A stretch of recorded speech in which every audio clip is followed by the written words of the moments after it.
Kilkerran versus Kilkerran.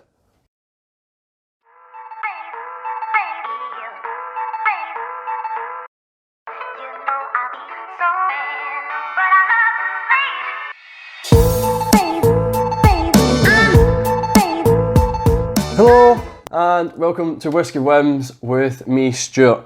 Today I'm going to put two Kilkerrans head to head and try and find some kind of differences in these two whiskies as they are from different batches. So it's Kilkerran Heavily Peated Batch number 1, which came out early 2019, I believe. This was bottled the 20th of February 2019. So this came out early 2019, and batch number 2 was the latter part of 2019. So the 24th of September 2019, this one was bottled. As you can see on the bottle, the only main difference here, batch 1 and batch number 2. And as you can tell, I fairly enjoyed batch 1. Like I said, only had it from the early part of the year and it's finished already. So that's quite quick for me in terms of drinking a whiskey. And I only just had enough left to pour a little kind of dram. So these are the whiskies side by side. Not much difference in regards of colour. Both are no added colouring. Both are non-chill filtered. However, batch 1's 59.3% ABV, and batch 2, I believe, is slightly higher, 60.9. So it's not much of a difference, 1.6 of a difference. And now I have Jasper, he's just woken up from his bed, and you can hear Jura. He's going to try and interrupt now because his cat's up here. He'll probably want to be up here, be getting a bit jealous. So anyway, we've got Jasper and Jura's trying to make his way up. I'll try and get through this. So I wanted to see if I could pick out any differences between these two batches. So what I'd done the other night was I sat down to them blind, got my girlfriend to pour me them, and I couldn't tell you which one was which. So now I've spent some time with it, and it's not blind, but I just want to see if I can pick out any similarities. I was able to pick out some similarities differences the night previous, but I couldn't say which one was batch 1 and which one was batch 2. Batch 2, when I tried it at a whisky festival in Falkirk, I seem to remember liking this a lot more than batch 1, but I'm still not made up on which one I prefer. So I'll start with batch 1. That seems to be the best order to go 1 then 2. I'm not sure if there's any aging differences. I think they're both around about the 3.5 year mark, and I don't think there's any ingredient or maturation difference, but I might be wrong. So we'll get down to batch 1. This is a superb whiskey. I believe it was around 30 to £40 I picked up for. Same with the batch number 2, although I got it from a Christmas, so I'm pretty sure that RRP is around between 30 and 40. Are you coming up? Come on then. He's just nosy. So there's a buttery digestive smell on batch 1. It sort of reminds me of making cheesecake when you ground up or smash up the digestive biscuits, and then you get melted butter and you pour it all over and you mix it all together. That's what this kind of smells like. Sweet green apples, a little peat tang, and some smoke. Just stay there, stop trying to chase the cat. Yeah, that's mainly what I'm picking up there. And you want to see what's going on? You're not jumping on this table. Here, smell that. Nope, he doesn't like the whiskey. There's possibly a little tinge to the alcohol. or from the alcohol, but nothing major. As long as you don't really stick your nose right in it, I seem to do that quite a lot. But yeah, the main theme for me on the nose is a sweet, buttery, digestive biscuit kind of smell. Oh yeah, well I'm at it. Whisky shared, Toby. Go check his channel out. Just a little mention since I'm wearing his t-shirt. And it's a really good fitting t-shirt, one of the better fittings. Yeah, alright, we'll go down to the palate on batch 1.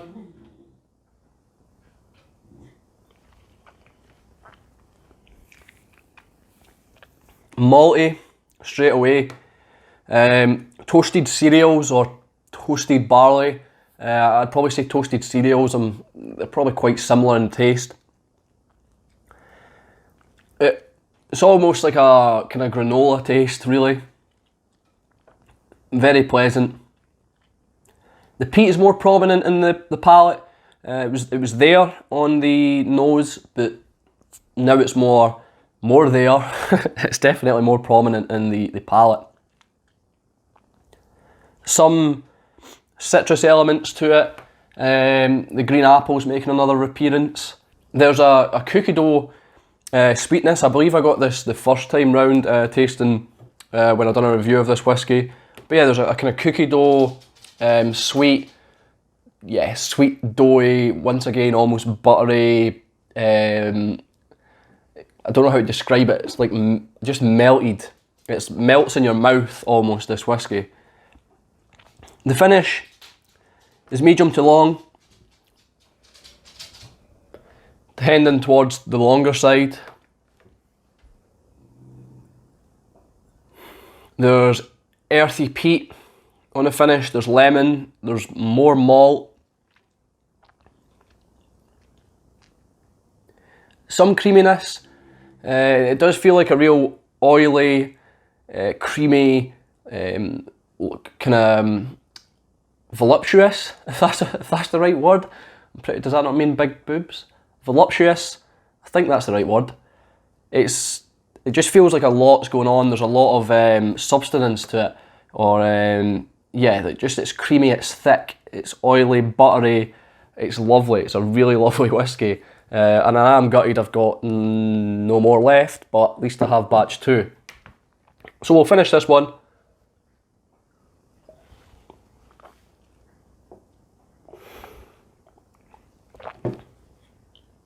I wonder what the plans are, seeing as how this is peat in progress. Obviously they done their Kilkerran in progress, I think it was called. And then they released their 8, their 12, subsequently their 15. So I wonder if they'll do age statements for the heavily peated. But as it is, this is a fine whiskey.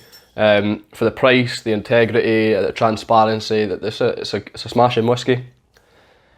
So down to batch 2.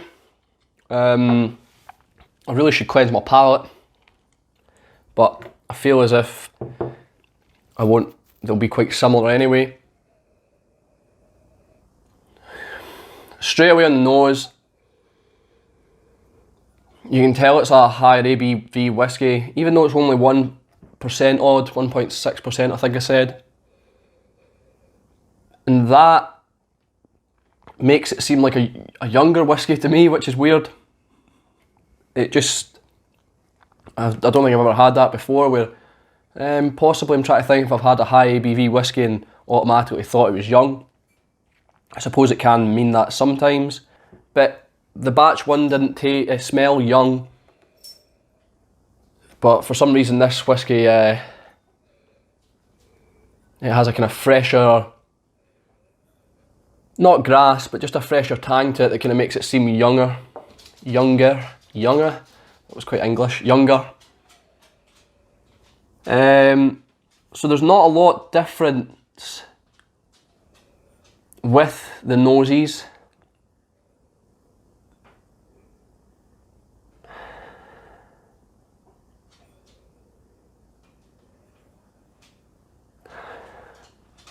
I'd say possibly this has more of a warehouse, kind of a dunnage feel to it.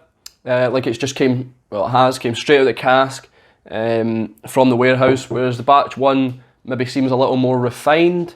I'm not sure if that's once again because of the lower ABV and the higher ABV, but this smells like a warehouse. This smells like a dunnage. And there's also a burnt element to this, but not burning wood. It's almost like you've got the end of a pencil with the rubber or the eraser on the end of it, and you've rubbed it on the paper, and it's that kind of smell, that kind of, not really, I wouldn't say burning rubber in the sense of burning tyres or a car, but kind of, I don't know how to describe that. It technically is burning rubber, but that friction that is caused and the smell that comes from that, from like a kind of cheap rubber on the end of a pencil. The ones that when you go to use it, it does more damage than good. It doesn't actually rub out the pencil, it ends up creating a big pink mess or a big blodge. So that's what that smells like, cheap rubber pencil. Other than that, there's not a lot of differences. So hopefully if I was to get them blind, I'd be able to pick out that burnt smell, or even the younger whiskey smell. That seems to be the defining characteristic on the nose for me. To the palate,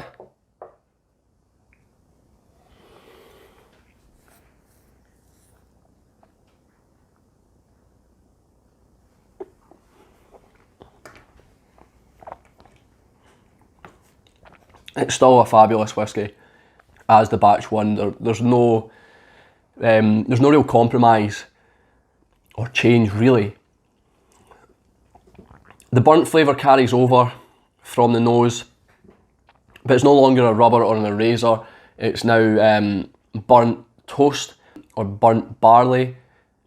I believe on the nose I did say kind of toasted cereal or toasted malt or toasted barley.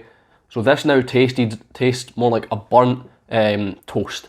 Yeah, it tastes like burnt toast smothered in butter. Your mum's just made you some toast, or your girlfriend or your wife's made you some toast. They've burnt it really bad, they've tried to cover it up, so they've smothered it in butter. And this is what that tastes like. It's not horrible, it's lovely. And that's what you tell the missus or your mum. It's fine, I'm enjoying it. But that's what this tastes like. It tastes like burnt toast with butter smothered in it. Another defining characteristic from the batch 1, I'd say, is the finish, which still got your maltiness there. You've still got the peat, the kind of earthy peat. I wouldn't say it's as creamy on the finish. However, there's a butterscotch sweetness, a kind of candy sweetness on the end. And I love butterscotch, so it's definitely favourable over the finish to batch 1.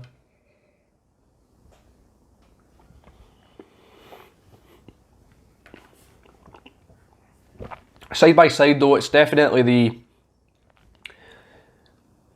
more or less refined whiskey, I feel. I feel as if batch 2's more aggressive, and this might be all mind over matter because of the ABV, but it just seems like it carries a bit more of a punch, whereas that batch 1 I could just straight into it.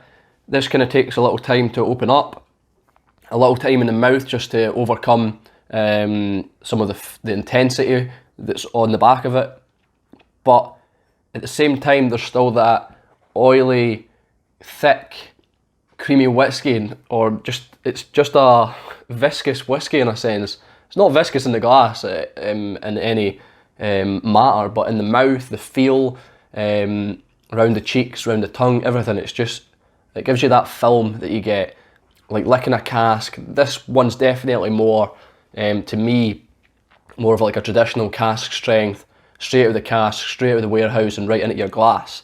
Like I've said before, the batch 1 seems just a little more refined.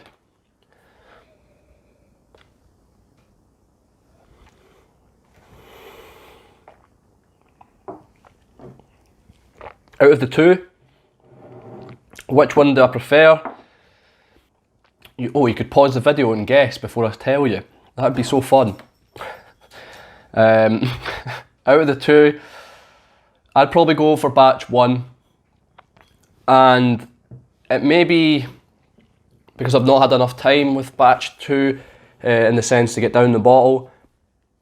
But I've loved this bottle from start to finish. I'm not saying I've not loved this at the start, it's still lovely. There's just something more favourable with batch 1. I'm not sure what it is. And I would have thought I would have picked the higher ABV whiskey, because usually I prefer higher ABV. But I think this whiskey, as it is pretty darn perfect, really. For the price, you're no added colouring, non-chill filter, just the same with batch 2. But I think they've hit the nail on the head with batch 1.